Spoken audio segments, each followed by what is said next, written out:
Well, at the time, the Chicano movement, I think everywhere across campus, I mean across the country, is largely centered on the effort of the United Farm Workers.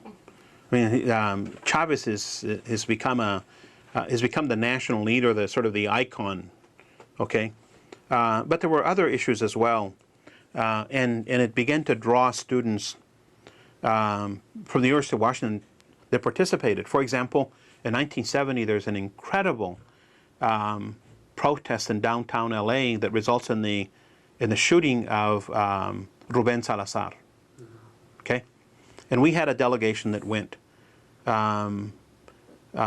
including Samuel Martinez, who I believe at the time was still the director of the Chicano EOP, Educational Opportunity Program.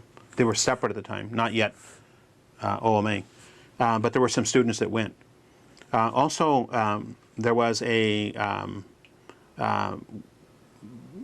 lot of, we invited Chavez to come to the University of Washington in 1969, in the fall of '69, if I remember correctly. And he spoke at the Hub.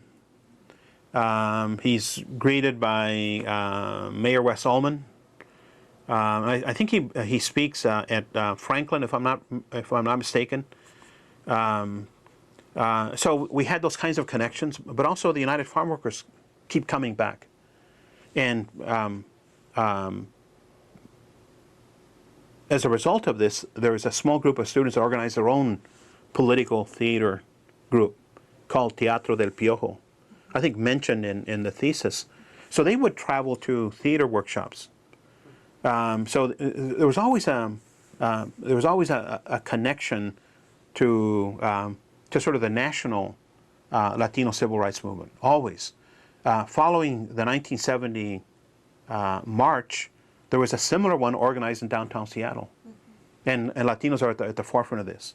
It is amazing that historians that have written about activism at the University of Washington, somehow the participation of Latinos escapes them. It is amazing to me as a historian, a kind of selective memory, because we were participatory. There were so few of us. But yes, we were connected.